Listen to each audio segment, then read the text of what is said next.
Hey everybody, you want to get the best audio you possibly can out of Zoom? Let's get into it.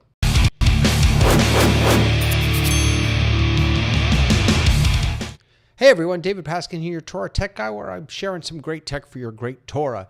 Everybody wants to have the best audio possible in Zoom, especially if you're leading a service or you're doing something that involves music, maybe you're playing an instrument, something like that. So we're going to talk today a little bit about how to get the best audio quality in Zoom. There are two things we have to talk about before we even deal with Zoom. The first is headphones. You just got to wear headphones. I don't know what else to tell you. It is one of the single most important things that you can do to make the audio experience for your participants better, because what that means is that you won't have open speakers in your room bleeding back into your microphone. So if you have, I've got a set of, what are these over here? Galaxy Buds or something that I sometimes use, or maybe you have the AirPods, right? Or you could use real earbuds. I actually just got off of Amazon this little tiny, it's called an IFB. It was really, really cheap. I've been using it now for about a month and I love it. No one can even see that it's in my ear and I can hear everything. It's fantastic. So first rule, please use earphones or earbuds or something like that. Second rule, good mic etiquette. And what that means is that the worst possible mic is going to be the one that's in your computer. But even with a good microphone, you need to know how to use it. Physics matter. So if you have a great microphone and you keep it way over there, the audio quality is still going to be pretty lousy and there's going to be a lot of room that guts into your microphone. It's unfortunately, it's just the way physics work. Oh, I got some bleed here. Unfortunately, it's the way that physics work that the closer the mic is to your mouth, the better the audio quality is going to be. So if you're doing a kind of a stand-up thing like I'm doing here, and you don't mind having the microphone in the shot, go for that.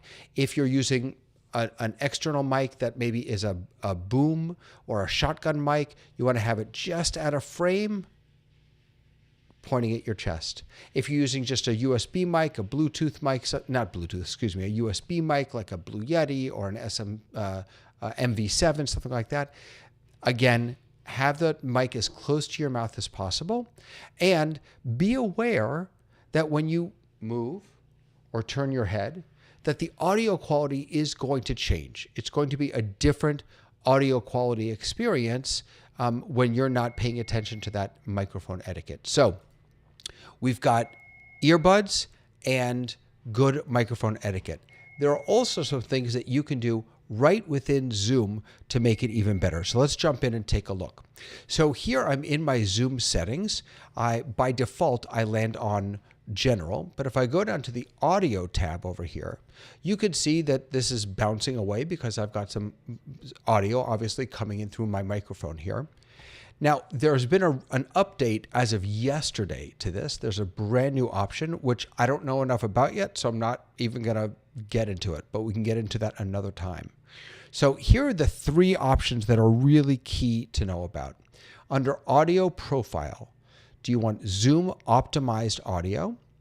Do you want original sound for musicians? This used to just be called original sound. The third option is now called live performance audio. And the idea behind live performance audio is that it's supposed to minimize the latency. That is the delay between what you say and what people hear, because we're sending this out over the internet.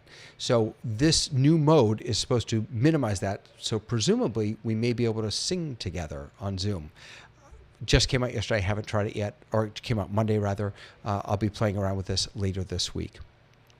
Most people, especially if you're not using an instrument, most people should just leave Zoom optimized audio on.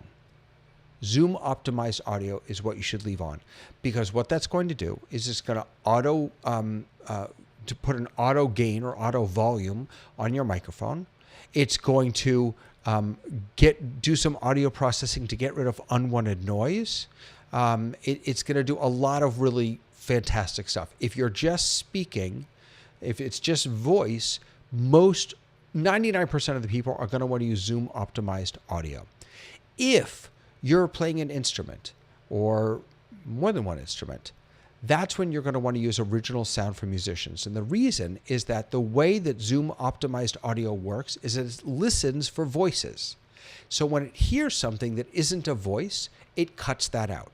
That's why sometimes if you are playing something into Zoom and you didn't, if even in the screen share, and you didn't click, optimize for video or optimize for whatever that, I never screen share anymore. So whatever that click button is, hey, Family Cyber Clinic, good to see you here. If you've ever had choppy audio, that's because Zoom is optimizing the audio. It's taking out what it thinks is not speech, which may be the very thing that you want to share, which is your music or your instrument. So you're going to use original sound for musicians whenever you're playing an instrument into Zoom. That way it won't touch that. It won't cut any of that out. There are some other options underneath that. You could see high fidelity music mode.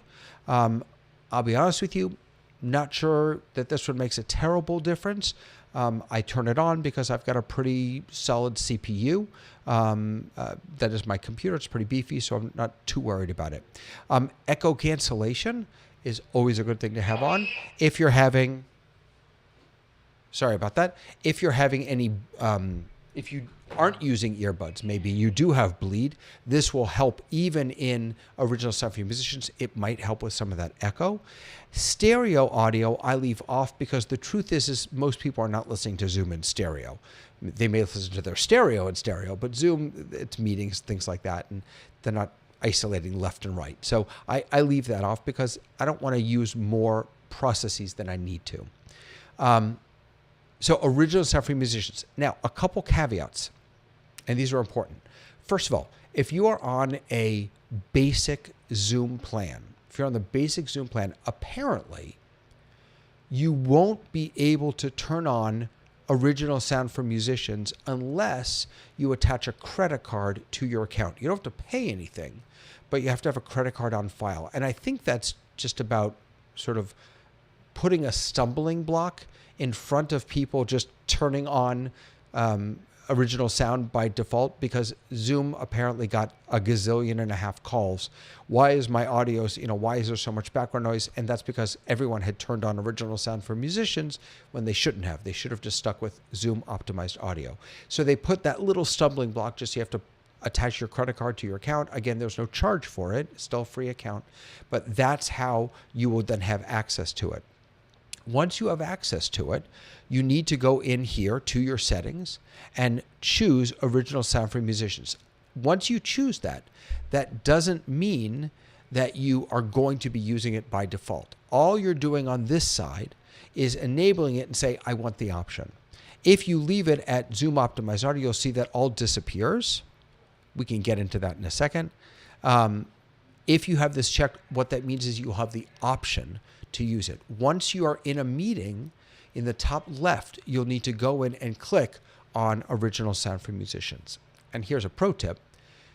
As of the last time I checked, which was before Monday's Zoom release, so it may have changed, when you go to a breakout room or come back from a breakout room, that original sound setting, if you turned it on or off in the meeting, that can switch, that can change. So make sure if you're bopping around in different parts of your meeting, that you make sure that that's on the setting that you want, either original sound for musicians or Zoom optimized audio. Let's jump into the Zoom optimized audio for just a second. If you are using Zoom optimized audio, background noise suppression, I keep mine on low, and that's because I find that it will sometimes cut out more than I want it to cut out. And I have a pretty quiet room here. I've got an air conditioner going, but other than that, it's a pretty good room. If you're going to turn on high or medium, that could cause audio issues. I would not recommend that. You could turn it on for auto. You can leave it on auto. You don't have to touch it. You don't have to worry about it. Again, if you're just speaking, that really is going to be the right option for most people. Up here under my microphone, you can see that I do not have checked automatically adjust microphone volume. That's because I'm using a Rodecaster Pro 2. I'm using an external mixing board. So I don't want Zoom to be changing my audio level. I want to be in control of that. If you don't have that, if you're just using a USB mic in or something like that, you could probably check that and it would probably level you out at the right place. So earbuds, don't have open speakers, good mic etiquette. Be aware of where you are in relationship to your mic and remember that physics matter. You can't be too far away from your mic.